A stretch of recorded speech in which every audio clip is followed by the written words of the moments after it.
안녕하세요. 회사 다니며 살고 있는 미혼 여자입니다. 우연히 알게 된 채널에 재미있는 사연이 많이 있길래 저도 사연 한번 보내보려고 이렇게 쓰게 됐습니다. 결혼, 이혼, 재혼도 한번 해본 적 없던 제가 유일하게 해본 게 파혼이에요. 사람 인생 한 치 앞을 모른다고 제가 파혼하게 될 줄은 몰랐어요.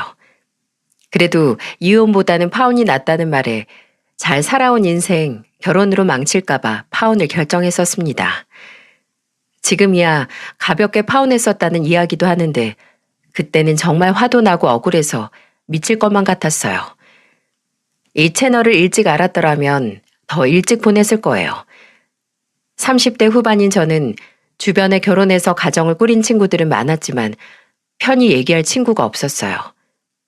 나이가 드니까 가까운 친구일수록 더 멀게 느껴지는 게 있더라고요. 아무래도 미혼과 기혼은 생활 패턴이 완전히 다른 것 같아요. 바로 이런 점 때문에 제가 결혼이고 뭐고 안 하고 만다 하는 심정으로 다 엎어버리고 제 한 몸 잘 건사하고 살고 있네요. 그때 결혼했으면 허리 한번 제대로 못 펴고 다리도 제대로 못 뻗고 살았을지도 모릅니다. 제가 만났던 전 남자친구는 서울에서 회사 다니다가 지인 소개로 만난 대기업 직원이었어요. 처음 만나는 자리에 키도 크고 깔끔한 차림으로 나와서 서글서글하게 말하는 모습이 마음에 쏙 들었습니다. 나이가 들수록 남자들은 관리 못하면 금방 배 나온 아저씨 같아지는데 그때 만났던 전 남자친구는 저보다 연상이었는데도 깔끔한 인상이었어요. 그래서 호감을 가지고 몇 번 만나다 보니까 연애를 시작하게 됐습니다. 그런데 서로 늦은 나이에 만나서 나이가 나이인지라 자연스레 결혼을 전제로 사귀게 됐고요. 연애 7개월쯤 됐을 때 저는 처음 남자친구에게 프로포즈를 받게 됐습니다. 그때는 이렇게 젠틀한 남자랑 살면 행복할 것 같다고 생각했어요. 그래서 전 남자친구와 결혼을 약속하게 되었죠. 그때부터 저희는 본격적으로 결혼 준비를 시작했어요. 그런데 전 예비 남편을 마음에 들어하는 저와 달리 친정엄마는 걱정이 한가득이셨습니다. 직장도 탄탄하고 생긴 것도 멀쩡한데 왜 반대를 할까 의아하시죠? 다름이 아니라 전 예비 남편의 시댁이 시골에서 고추밭을 700평이나 하고 계셨고 또 소도 키우면서 가축도 키웠거든요. 아무래도 농사 짓는 집안으로 시집가면 덩달아 일하게 된다고 하시는 거예요. 그래서 전 예비 남편이 친정에 인사를 오기 전에 저희 엄마는 걱정스러운 목소리로 말씀하셨어요. 원래 며느리가 시집 오면 집안에 없던 제사도 다시 지내겠다고 각을 잡는 게 시댁이야. 근데 고추밭 700평이면 네 의지랑 상관없이 일할 수밖에 없게 된다니까. 그래도 결혼한다고 회사 그만둘 것도 아니고 서울에서 일할 텐데 시골까지 내려갈 일이 뭐가 그렇게 많이 있겠어. 시집살이가 고추보다 매운 법이야 이거사. 그때만 해도 엄마가 괜한 걱정을 한다고 생각했어요. 솔직히 저랑 전 예비 남편은 회사도 서울에 있고 시골 갈 일이 뭐 그렇게 많이 있을까 싶었어요. 하나 걸리는 게 있다면 남편이 집안의 유일한 아들이라는 게 걸리긴 했죠. 그래도 귀농할 게 아니라면 서울 떠날 일이 있겠나 싶었습니다. 지금 생각해보면 엄마 말만 잘 듣고 신중하게 행동했어도 제 인생의 파란만장한 파혼 스토리는 없었을 것 같네요. 그렇게 저는 엄마의 걱정도 무릅쓰고 결혼을 결심했어요. 그때는 전 예비 시댁보다는 가까웠던 저희 친정에 먼저 인사를 가게 됐습니다. 그날 엄마께서는 예비 사위 온다고 저녁을 준비해 두셨어요. 전 예비 시댁 될 집안이 마음에 걸린다면서도 딸이 좋다니까 일단 사람이나 한번 보자 생각하셨던 것 같아요. 그때는 참 감사하더라고요. 제 남동생까지 다 모여서 저녁을 먹게 됐고 엄마는 전 예비 남편에게 넌지시 물어봤습니다. 음식은 입맛에 맞는지 모르겠네. 다 너무 맛있습니다. 괜히 집으로 인사를 와서 번거롭게 해드린 것 같네요. 우리 집 사위 될지도 모르는 사람인데 이 정도는 별것도 아니지. 근데 서울에서 회사 다니면서 고향에 있는 부모님은 자주 못 뵙겠네. 네, 자주 보진 못하고 명절이나 고추 수확철에만 가요. 고추 수확을 도와주러 간다고? 나중에 결혼하면 그럼 우리 딸도 고추 따러 내려가야 되나? 은근히 힘든 일이라 아무나 못해요. 절대 그런 일은 없을 거예요. 저도 수학철에 내려가서 일은 못 도와드려요. 저희 부모님도 자식들한테는 고추 따는 일은 안 시키시고요. 전 예비 남편은 부모님이 자식들한테 고추반 일은 안 시킨다는 말에 엄마는 안도하는 듯 했습니다. 저도 남편이 고추 수확철에 시댁 간다는 말에 놀라긴 했지만 그래도 자식들은 일 안 시킨다는 말에 안도를 했고요. 하지만 저는 몰랐던 거예요. 세상에 자식 같은 며느리는 없다는 걸 말이죠. 친정에서 전 예비 남편은 하하호호 웃으면서 저희 가족들과 잘 먹고 잘 쉬다가 돌아갔어요. 그날 저랑 엄마는 농사질 일은 없겠다면서 서로 안도했습니다. 하지만 며느리가 생기면 없던 제사도 챙기게 된다는 엄마의 말은 진짜였어요. 처음부터 전 예비 시댁은 저한테 농사나 가족 돌보는 일을 강요하시진 않았어요. 오히려 처음 인사 갔을 때 저를 엄청 마음에 들어 하셨습니다. 아무래도 시골이다 보니 주말에 하루 날 잡고 가게 됐어요. 근데 전 시어머니는 저를 보자마자 반갑다면서 제 손을 잡으며 말하셨습니다. 서울에서 회사 다닌다더니 깍쟁이처럼 곱게도 생겼네. 어서 들어와. 감사합니다. 어머님, 이거 받으세요. 제가 홍삼 좀 사왔어요. 안 그래도 요즘 기력이 딸리는데 잘 먹을게. 어쩜 이렇게 마음에 쏙 든다. 전 시어머니는 제가 인상이 좋다면서 칭찬 일색이셨어요. 오히려 분위기도 좋았고 서로 덕담도 주고받으면서 괜찮았습니다. 시누이가 둘이나 있다는 게 좀 걸리긴 했지만 그래도 그때는 정말 다들 좋은 분위기에서 이야기를 나눴어요. 그때 전 예비 시댁에는 이혼한 큰 시누이, 아직 시집 못 간 둘째 시누이도 있었어요. 저는 시누이들이 전 예비 시댁 일을 돕고 있구나 생각했고요. 하지만 사람이랑 집안을 이렇게 한 번 본다고 다 알아지겠나요? 짧은 인사를 마치고 돌아가려는데 전 예비 시어머니는 저와 전 예비 남편을 잡고 이런 제안을 하셨습니다. 오늘은 너무 짧고 다음에 놀러와. 휴가처럼 놀러 온다 생각하고 부담 갖지 말고 편하게 와서 쉬다가 가. 내가 그때는 더 맛있는 거 많이 해줄 테니까. 나중에 휴가라도 쓰고 한 번 더 올게요. 어머님, 오늘 너무 즐거웠어요. 그렇게 생각해주면 나야 고맙지. 다음에 꼭 둘이 와서 놀다 가. 저는 전 예비 시댁에서 인사를 나누고 다시 서울로 갔어요. 생각보다 전 예비 시댁 식구들은 모난 사람 없이 정말 다 괜찮은 분들이었습니다. 친정엄마도 제가 식구들 전부 괜찮았다고 하자 안도하셨어요. 그래서 전 예비 남편과 결혼 준비를 본격적으로 하고 있었죠. 그런데 그게 딱 여름 휴가 시기랑 겹친 거예요. 그래서 저는 전 예비 시어머니 말이 생각나서 먼저 시골로 휴가를 가자며 제안을 했습니다. 제가 먼저 전 예비 시댁에 가자고 제안을 하니까 전 예비 남편은 기뻐하더라고요. 그렇게 저는 앞으로 닥칠 미래는 까맣게 모른 채 시골로 향했습니다. 지금 생각해보니까 그때 여름 휴가를 간 게 아니라 거의 극기 훈련이었네요. 이래서 전 예비 시댁에서는 물 한 잔도 편히 못 마신다고 하나 봐요. 세상에 너무 불공평하지 않습니까? 그때 전 예비 남편은 제 친정에서 진수성찬 잘만 먹고도 칭찬 한 바가지 들었는데 저는 생고생하고 나서도 나쁜 년 취급만 당했어요. 얼마나 억울하면 제가 이렇게 사연을 다 쓰겠어요. 분명 처음 인사 갔던 날만 해도 전 예비 시댁 식구들은 제게 호의적이셨어요.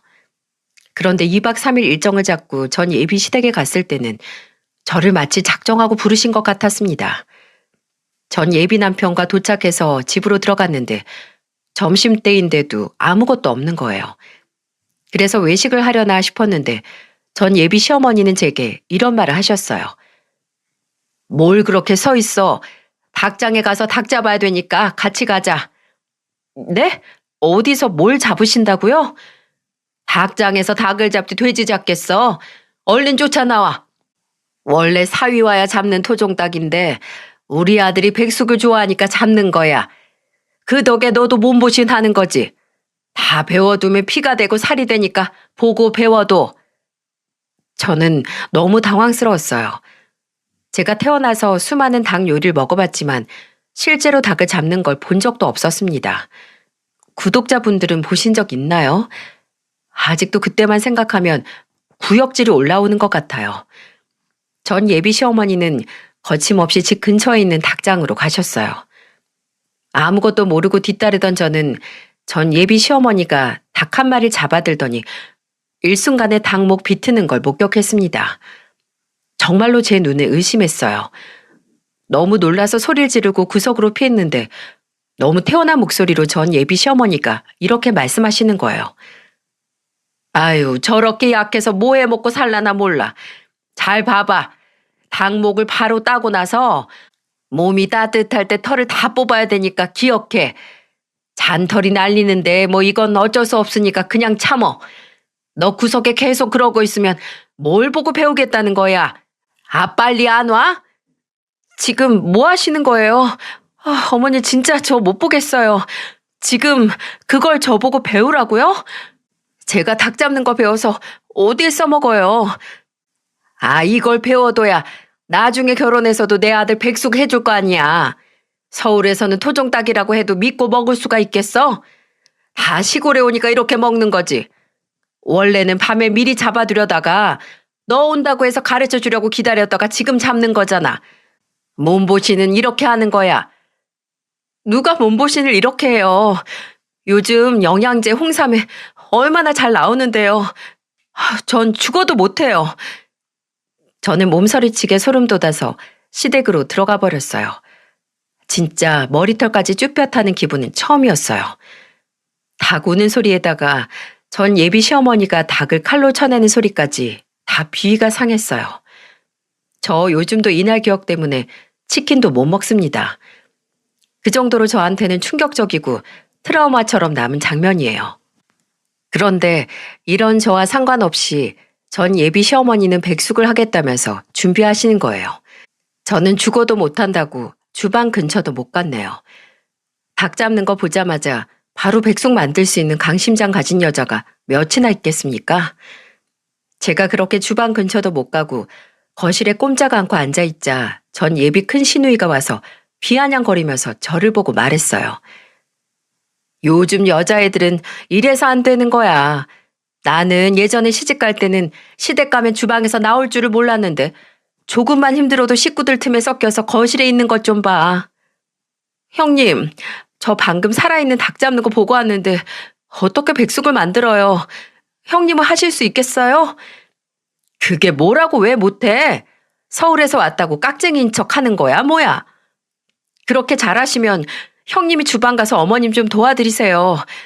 저는 튀긴 닭만 먹어봤지 물에 빠진 닭은 먹을 줄도 몰라요. 지금 나 부려 먹으려고 하는 거야, 지금? 몸보신 한다고 토종닭 잡으셨는데 아무것도 모르는 제가 돕다가 백숙 다 망치면 어떡해요. 닭만 불쌍하지. 형님 이혼 전에 주방에서 나올 줄도 모르셨다면서요. 어깨 너머로 배운 거 많은 사람이 가서 돕는 게 훨씬 낫죠. 제 말에 전 예비 큰 시누이는 기가 막힌 표정을 지으며 주방으로 가서 전 예비 시어머니와 쑥덕거리더군요. 그날 저 백숙 먹지도 못했어요.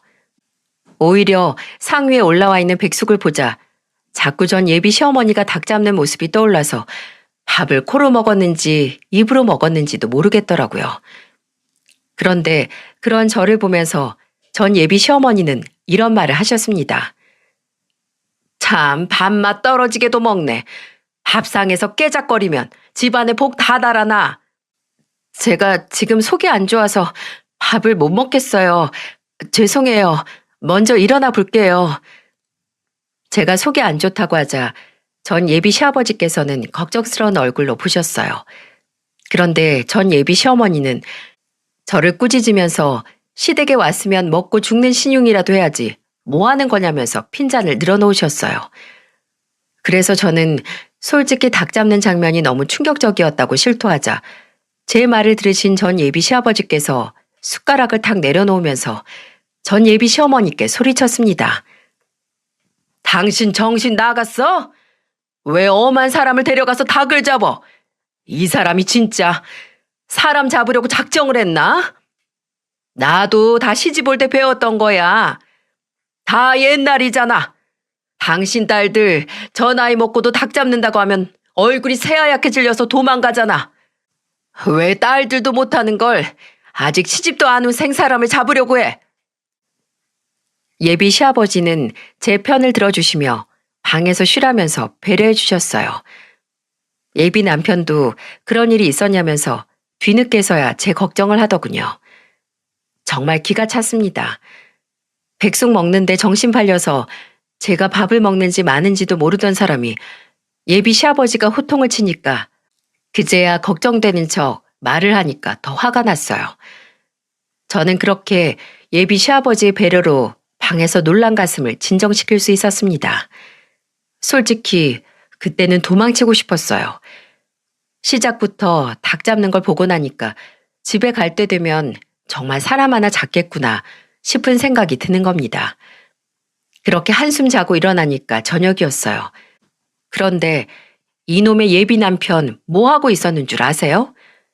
오랜만에 고향 왔다고 고향 친구랑 술을 마시고 들어온 거예요. 정말 휴가를 제대로 왔구나 싶고 괜히 약이 올랐어요. 그런데 더 가관도 아닌 건 이게 끝이 아니었습니다. 잔뜩 취해서 거실 소파에 널브러진 예비 남편을 깨우려는데 예비 시어머니가 저를 부르며 말씀하셨죠. 아니 정신도 못 차리는 사람 왜 깨워? 주방 가서 콩나물이나 다듬어. 갑자기 콩나물은 왜요? 해장국 끓여줘야지. 너는 결혼하면 남편 해장국도 안 끓여주겠다. 정신도 못 차리는 사람 언제 일어날 줄 알고 벌써 해장국을 끓여요? 그럼 저녁으로 먹게 콩나물 좀 다듬어. 하여튼 까탈스럽다니까. 저는 예비 시어머니의 말이 기가 막혔어요. 그런데 예비 시댁 온 날부터 더 큰 소리 내고 싶지 않았습니다.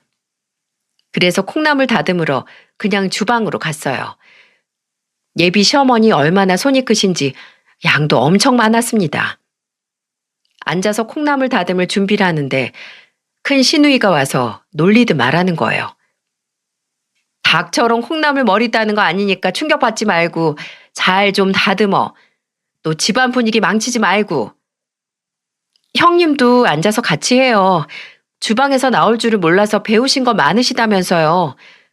많아 보여도 금방 하니까 혼자도 충분해. 내가 알아. 그때 예비 시아버지가 예비 큰 시누이를 보며 빨리 같이 하라면서 호통을 치셨어요. 그래서 결국 예비 큰 시누이도 같이 다듬기 시작했어요. 제가 그때 예비 시댁을 당장 도망 안 치고 버틸 수 있었던 건 예비 시아버지 덕분이었어요. 유일하게 제 편을 들어주시면서 큰 소리를 쳐주셨거든요. 예비 남편보다 100배는 더 든든할 지경이었습니다. 그때 예비 시아버지는 같이 식탁에 앉아서 함께 콩나물을 다듬기까지 하셨어요. 아마 예비 큰 시누이가 혹시나 엄한 소리 할까봐 같이 있어주려고 하셨던 것 같아요. 그래서 조용히 셋이 앉아서 콩나물을 다듬는데 갑자기 예비 시어머니가 오시더니 저를 보면서 호통을 치시는 거예요. 너는 이거 뭐 얼마나 한다고 집안 식구들을 둘이나 불러다가 하고 앉아있어? 아, 그냥 하다 보니까 이렇게 됐어요. 그래도 금방 끝났잖아요. 아유, 집안에 사람이 잘 들어와야 되는데 너 오고부터 집안에 큰 소리가 멈추질 않네. 저도 여기 도착한 후부터 심란해서 힘들어요. 노력하고 있잖아요. 이렇게 꼬박꼬박 말대꾸하는 것 좀 봐. 아주 좋은 시대에 태어난 줄로 나 알아. 옛날 같았으면 바로 얄짤 없었어. 끝까지 예비 시어머니는 저를 타박하셨고 같이 있던 예비 시아버지는 지겨우셨는지 혀를 차면서 그 자리에서 일어나셨어요. 예비 시아버지는 밥맛 떨어진다면서 그만 좀 하라고 말리셨습니다. 그렇다고 눈 하나 깜짝할 예비 시어머니가 아니셨어요. 오히려 누가 말릴수록 더 심해졌어요. 그런데 옆에 있는 시누이들이 제일 얄미웠다니까요. 예비 시어머니에 예비 큰 시누이, 작은 시누이까지 셋이 아예 똘똘 뭉쳐서 저 하나 못 잡아 먹어서 안달이 났었어요. 술에 잔뜩 취해서 누워있던 예비 남편은 겨우 정신을 차려서는 저녁 먹겠다고 식탁에 앉았습니다.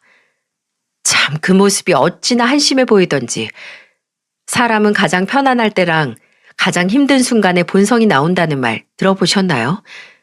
정말로 사람이 그렇게 못나 보일 수가 없었어요. 그때 예비 남편이 밥을 먹는 게 아니라 밥을 처먹고 있네라는 생각이 들 정도로 실망이 컸습니다.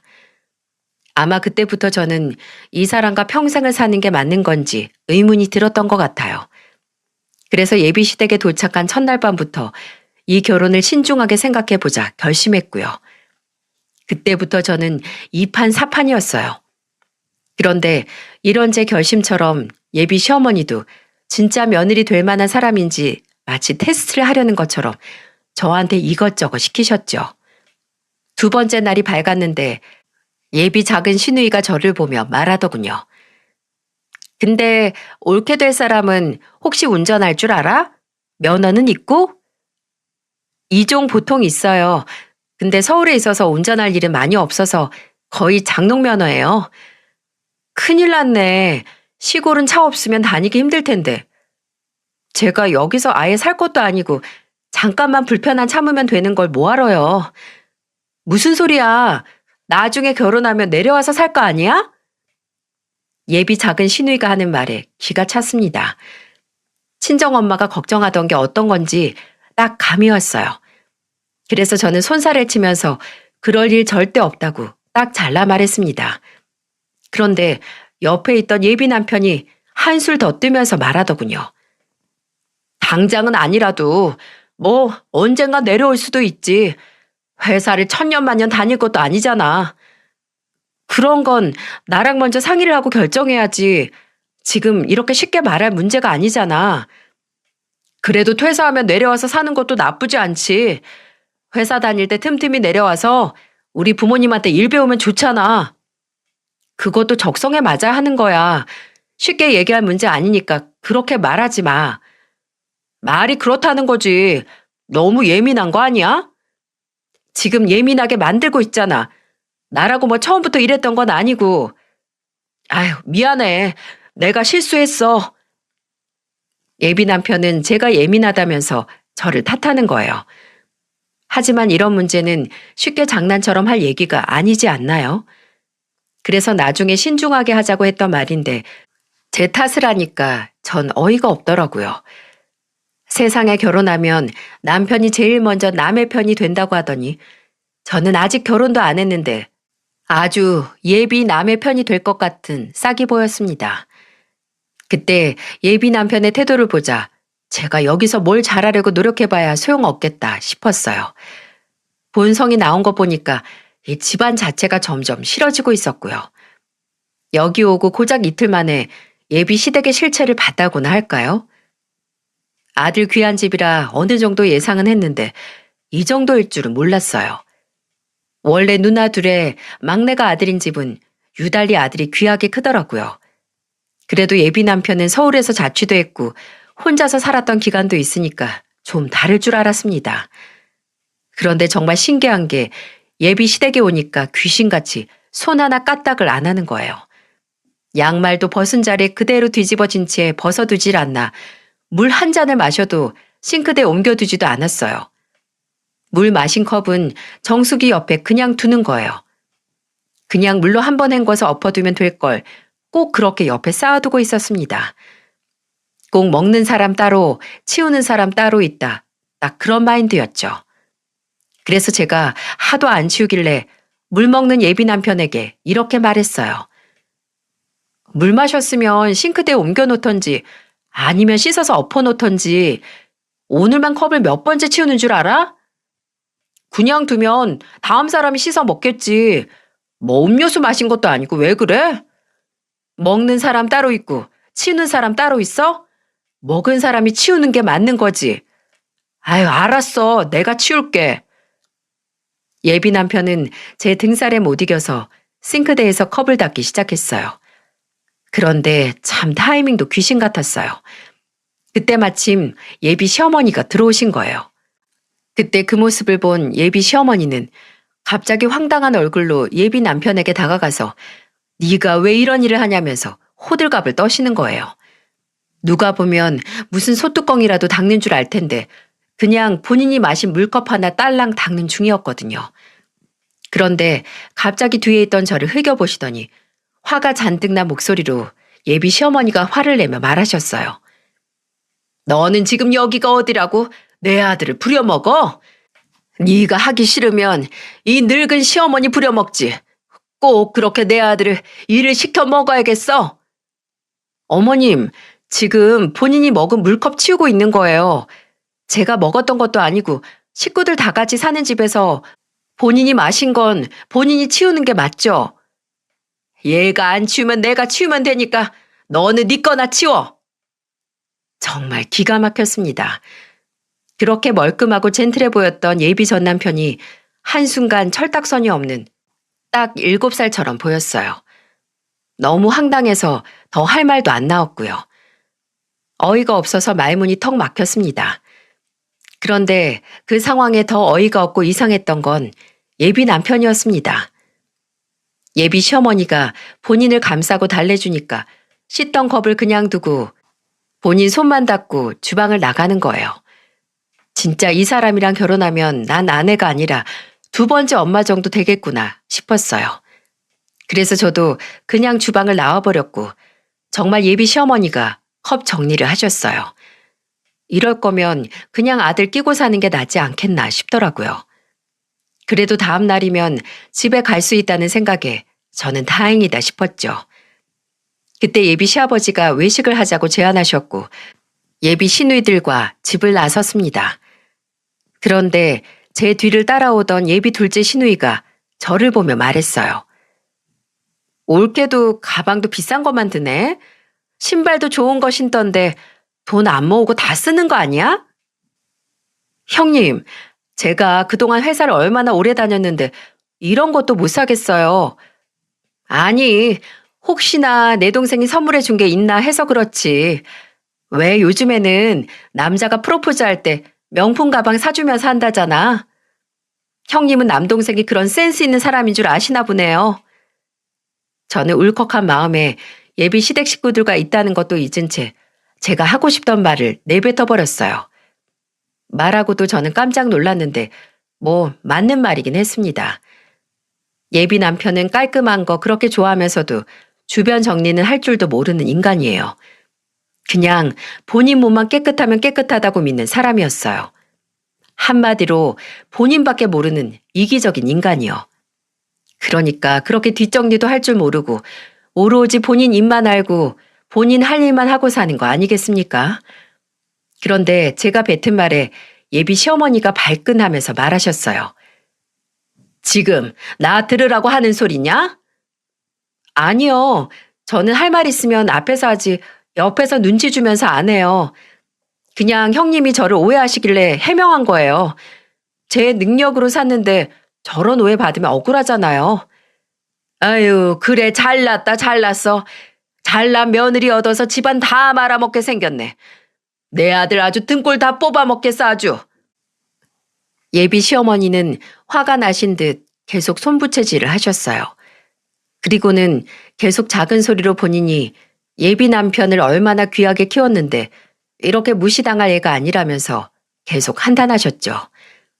그래서 저는 그냥 저한테 말씀하시라며 말하려고 했는데 그때 예비 시아버지가 호통을 치셨어요. 당신이 어릴 때부터 아들이라고 싸고 도니까 저렇게 큰 거 아니야. 사내 놈이 엄마 뒤에 숨어서 아주 잘한다. 저놈 자식이 무슨 결혼을 한다고. 에휴, 당신도 그만해. 내가 아주 지겨워 죽겠어. 내가 며느리 되래 볼 면목이 안 서. 갑작스러운 예비 시아버지 호통에 예비 시어머니도 잠잠해지셨어요. 그렇게 기분 좋게 나온 외식 자리에서 다들 말도 없이 밥만 먹었습니다. 차라리 말 없이 먹는 게 더 편했어요. 예비 시댁 온 뒤로부터 모두 날이 선 것처럼 서로 못 잡아먹어서 안달인 것 같았거든요. 그렇게 대충 점심을 먹고 다 같이 집으로 돌아왔어요. 이제 한숨 좀 돌리나 했는데 예비 시어머니가 저한테 글쎄 몸빼바지를 건네는 겁니다. 저는 의아했어요. 이걸 입으라고 주는 걸까? 설마 이걸 입고 뭘 시키려고 대체 이런 옷을 주나 걱정이 앞섰어요. 설마 하는 마음에 전 예비 시어머니를 보며 말했어요. 이 옷을 왜 저를 주세요? 먹었으니까 일해야지. 너는 여기 정말 쉬러 왔어? 아, 눈만 돌리면 사방이 일거리 천진 시골에 누가 쉬러 와? 나도 허리 한번 못 펴고 일만 하는 판국에. 아니, 제가 여기서 무슨 일을 해요. 할 줄 아는 게 있어야 하죠. 이것 봐, 이것 봐. 내 아들은 딸랑 물컵 하나만 안 닦아도 잡아먹으려고 그러면서 너는 손 하나 까딱 못하겠니? 우리 고추밭이 700평인데 그럼 넌 피해갈 줄 알았다는 거야, 뭐야? 저는 예비 시어머니의 말이 너무 황당했어요. 제가 밥을 먹고 왔으니까 일해야 한다니 어이가 없었어요. 그럼 다 같이 밥 먹은 식구들 함께 가야 되는 거 아닌가요? 그래서 저는 예비 시어머니를 보면서 당당하게 말했죠. 아니, 외식은 저 혼자만 한 것도 아니고 어머니 말씀대로면 식구들 전부 다 같이 가서 반일해야 맞는 거죠. 뭐야? 너는 꼭 그렇게 식구들 전부 줄줄이 데리고 가야겠어? 어머니 말씀이 그렇잖아요. 먹었으니까 일해야 한다면서요. 그러니까 다 같이 가야 맞죠. 그래도 점심 식사값은 아버님이 계산하셨으니까 아버님만 집에서 쉬시라고 하고 어머님이랑 형님들 그리고 어머님 아들까지 데리고 가면 금방 끝내겠네요. 야, 내 며느린 일꾼이어야 돼. 당장 너 혼자 나가서 고추 전부 다 따와. 고추 수확 시기가 7월에서 10월쯤인데 그때가 딱 8월 초였어요. 그런데 점심 먹고 들어왔을 때니까 해는 중천에서 한창 뜨거울 때고 이럴 때 나가면 멀쩡히 걷기만 해도 더위 먹을 날씨였습니다. 그런데 저보고 지금 700평 고추밭에서 고추를 따오라니 저보고 더위 먹고 죽으라는 말 아닌가요? 닭 목을 비틀면서 토종닭 잡으실 때 그냥 이번 기회에 저를 잡아 죽이려는 의도였나 싶었다니까요. 그래서 저는 억울한 마음에 예비 시어머니를 보며 소리쳤습니다. 저는 여기 일꾼 아니고 예비 며느리로 온 거예요. 그런데 대체 저한테 왜 그러세요? 네가 이렇게 개념 없이 행동하니까 그런 거 아니야. 너 여기 도착한 순간부터 지금까지 내가 했던 며느리 테스트 단 하나도 통과한 게 없어. 알기나 해? 뭐요?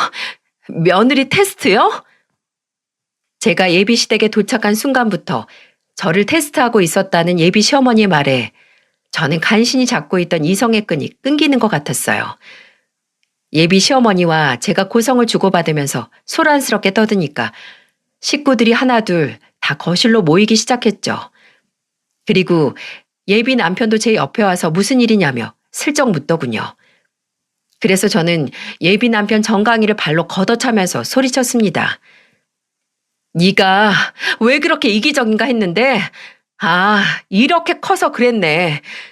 너네 엄마만 너 귀하게 키운 거 아니고 우리 집 부모님도 나 귀하게 키웠어.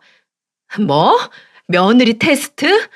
며느리가 아니라 일꾼 테스트겠지?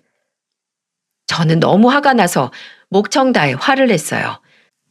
예비 시어머니가 며느리 테스트 명목으로 저를 테스트하셨다는 게 기가 찼습니다. 그래서 예비 남편 정강이를 발로 차고는 방으로 가서 짐을 쌌어요.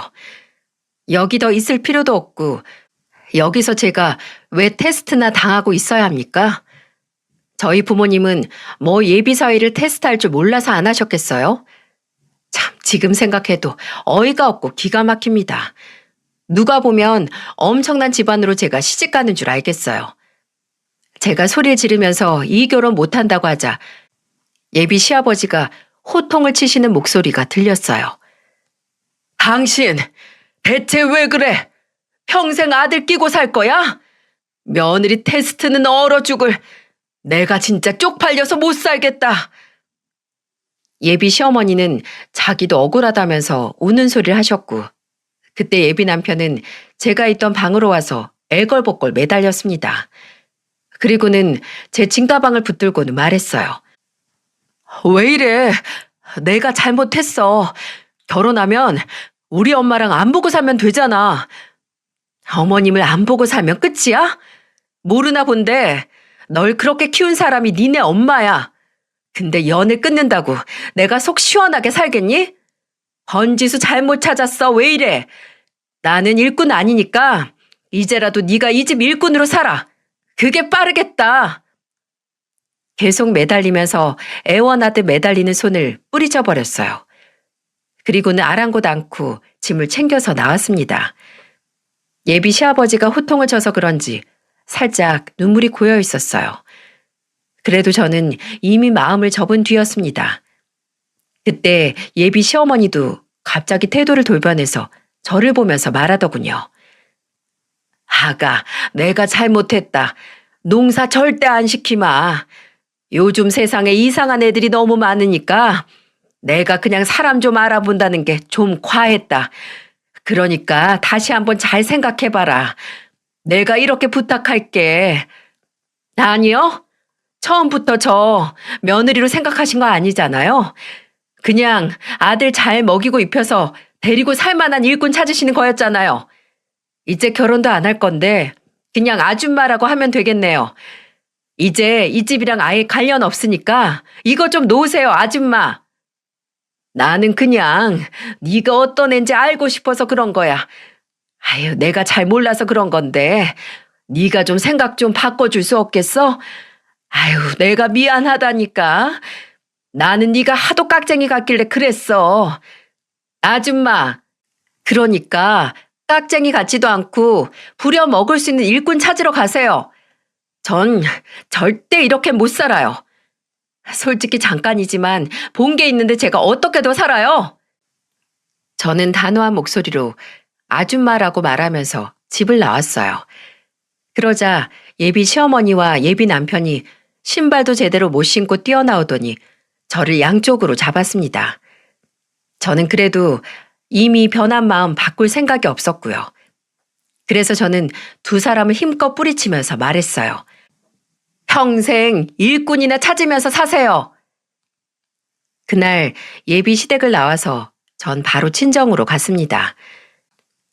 시댁으로 택시를 불러서 바로 터미널로 향했고 마침 터미널에 서울 가는 버스가 있길래 바로 타고 와버렸죠.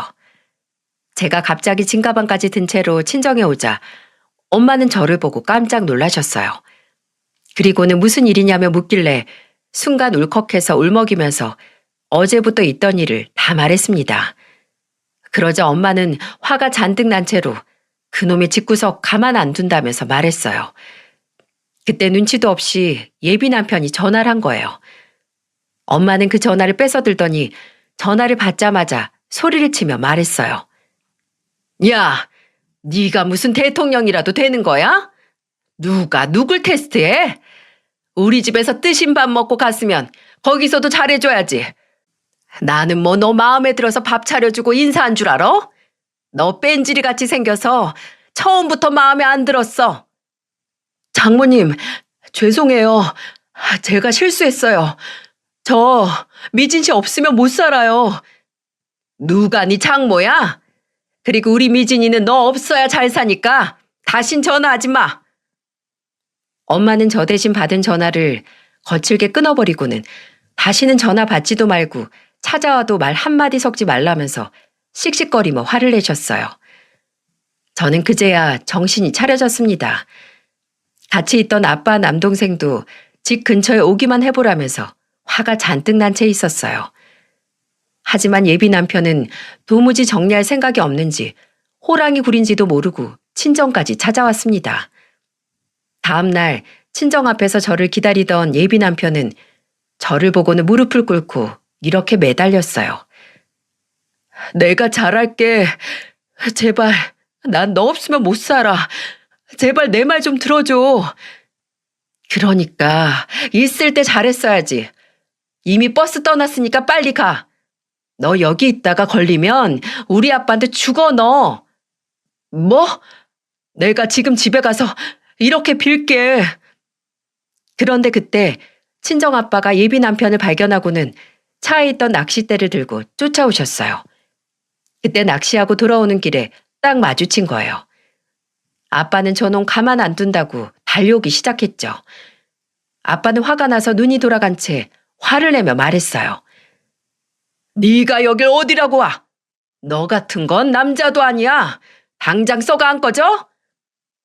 죄송합니다. 잘못했어요. 한 번만요. 다 저희 엄마가 잘못하신 거예요. 전 정말 억울해요. 이 상황에도 자기 엄마 앞세우는 것 좀 봐. 너희 엄마가 너 이러고 다니는 거 알고 있니? 내 자식이었으면 너 당장에 호적에서 파냈어. 당장 꺼져. 아빠는 결국 예비 남편을 멀리 쫓아내버렸어요. 정말 이대로 가다가는 일이 나겠다 싶었는지 예비 남편은 36개 주랭랑이라도 하듯 도망가 버렸습니다. 참, 그 뒷모습도 찌질하기 그지없더라고요. 대체 제가 뭐에 홀려서 결혼하려고 했나 몰라요. 친정 식구들은 저런 집구석이랑 깊게 안 엮여서 다행이라면서 조상이 더운 거라고 훌훌 털어내자고 했습니다. 맞아요. 요즘 세상에 결혼 못한다고 흠대는 세상도 아니고 제가 왜 테스트 받으면서까지 결혼해야 되겠어요? 아빠가 낚싯대 휘두르면서 쫓아내서 그런지 집으로 다시 찾아오는 일은 없었습니다. 아마 무섭기는 했나 봐요. 그래도 제가 닭 잡는 장면을 볼 때만큼 충격은 아닐 거예요. 저는 그때 정말이지 등골이 오싹했거든요. 저희 엄마도 그 얘기 듣고 경악을 금치 못했습니다. 자기 딸이 그런 걸 보고 왔다고 하면 세상에 좋은 경험하고 왔다고 할 엄마가 어디 있겠습니까? 그래도 그날 이후로 예비 남편이 집까지 오는 일은 없었지만 술만 마시면 보고 싶다고 전화를 했어요. 한 번은 술에 잔뜩 취해서 제게 전화로 이런 말을 하는 거예요. 보고 싶어. 나 요즘 너무 힘들어서 밥도 안 넘어가고 물도 잘 안 넘어가. 그럼 너네 엄마한테 가서 밥도 먹여달라 하고 물도 먹게 해달라고 해. 왜 엄한테 전화해서 밥 타령이야? 이젠 내가 밥통에 정수기로 보여? 끊어. 저는 아예 전화번호도 다 차단해버렸어요. 그러자 전화도 안 오고 문자도 더 이상 안 받을 수 있었습니다. 그렇게 한 5개월쯤 지나자 저도 예전에 그런 일도 있었지 하면서 웃고 떠들기까지 했어요. 그때 저는 회사 다니면서 운동도 하고 나름대로 잘 살고 있었죠. 필라테스에 테니스도 하고 가끔은 헬스도 했고요.